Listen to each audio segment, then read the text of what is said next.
बहुत बहुत शुक्रिया।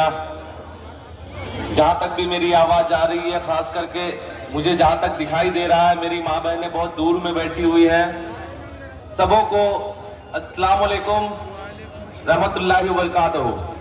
आप लोग बहुत देर से इंतजार कर रहे हैं। मुझे पता है कि हमारे नेता, हम सब के चहीते नेता जनाब बैरिस्टर असदुद्दीन अवैसी साहब को हम सब लोग यहाँ सुनने के लिए आए हैं।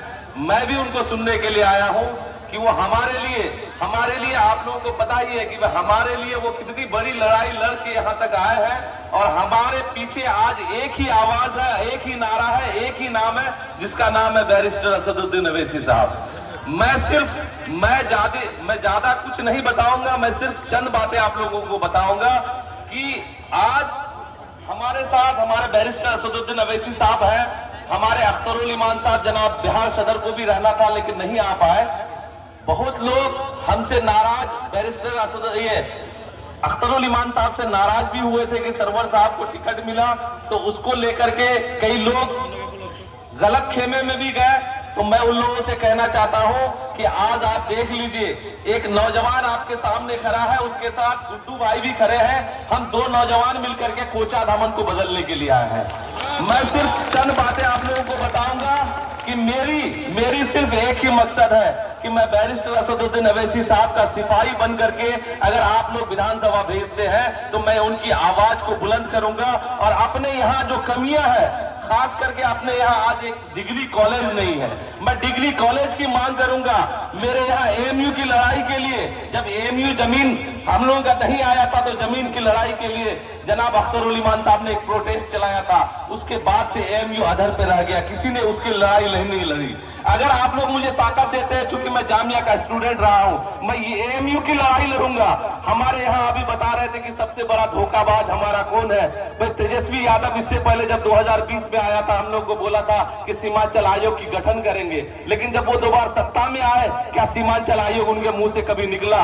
कभी भी नहीं निकला। सीमांचल के लिए वो कभी भला सोच ही नहीं सकता। सीमांचल के अवामों को हमेशा वो मजदूर बना के रखना चाहता है। हमारे यहाँ फैक्ट्री के लिए आज तक किसी ने आवाज नहीं उठाया।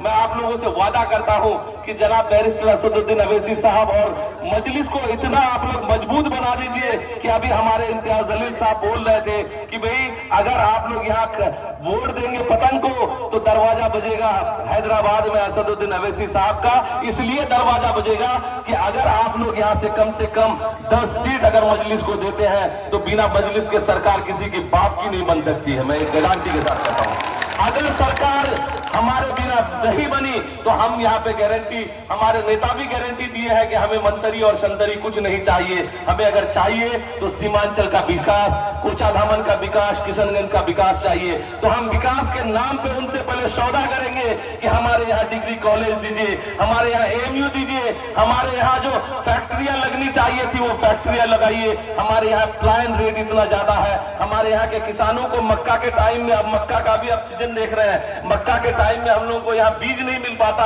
हमारे यहाँ खाद की आपूर्ति नहीं हो पाती। अभी हम देख रहे थे, क्षेत्र का दौरा जब कर रहे थे, चारों तरफ 2 दिन बारिश हुई है, चारों तरफ धान गिरा हुआ है, सारे किसानों का मुंह सूखा हुआ, इतना अच्छा धान हुआ था, उसके बारे में कोई बात करने वाला नहीं है। हमारे यहाँ से हमारी महिलाएं जाती है हॉस्पिटल में इलाज कराने के लिए दवा के नाम पे, और न जाने कितनी दलाली ब्लॉकों में, कितनी दलाली आप जिला हॉस्पिटल में देखेंगे। एक हॉस्पिटल में जाने के बाद कितनी मौतें हो जाती है, उसका कोई पूछने वाला नहीं है, कोई दवाई देने वाला नहीं है।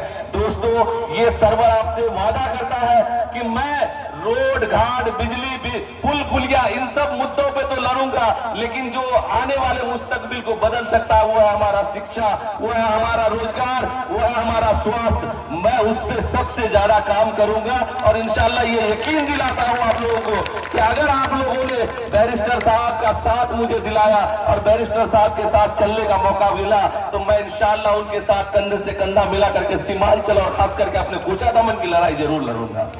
दोस्तों, आज लोग कहते हैं एक सीट से क्या होगा, जंगल में शेर कितना है?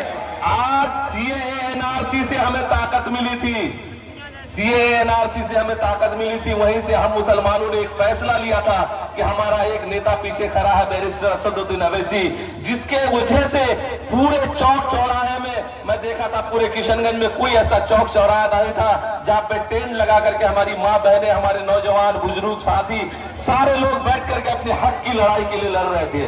तो हक की लड़ाई लड़ने के लिए हमें सिखाया किसने, इतनी ताकत किसने दी? आज लोग कहते हैं, बहुत लोग अभी कुछ देर पहले मुझे कह रहे थे कि 82% एक जगह हो जाएगा, आप 18% क्या कर लेंगे? क्या 82% एक जगह है? अगर 82% एक जगह होता तो ये 2% वाले जो मल्ला है वो कहता कि मुझे पहले डिप्टी सीएम का कुर्सी दो तब मैं आपको सपोर्ट करूंगा। क्या ये क्या कहते हैं कि कुशवाहा की पार्टी अलग है? सारी पार्टी आप लोगों ने देखा है गठबंधन में उनकी कितनी लड़ाई लड़ी है। अरे पहले आप एक जगह हो जाओ, उसके बाद बताना। आप लोग सब कोई जितनी भी पार्टियां हैं सब अपने अपने फायदे के लिए सब चाहता है कि मेरा मुख्यमंत्री बने, मेरा प्रधानमंत्री बने, मेरा मंत्री बने। लेकिन जब हम लड़ाई लड़ते हैं तो कहते हैं कि आप 18% क्या कर लोगे? तो भाई 18% हम वो कर सकते हैं कि सारी पार्टियों को सत्ता से दूर रख सकते हैं और अपनी क़यादत खड़ा कर सकते हैं। क्योंकि हम लोगों को बैरिस्टर साहब को सुनना है, इंशाल्लाह हम लोगों की नुक्कड़ सभा होती रहेगी, हम लोग फिर से बात करेंगे। आप लोग पतंग छाप के साथ है तो एक बार हाथ उठा के सब बोल दीजिए, सारे लोग पतंग छाप को वोट दीजिए और इंशाअल्लाह हम लोग एक साथ मजबूती के साथ काम करेंगे कोचा दामन के लिए। अब हमारे बीच में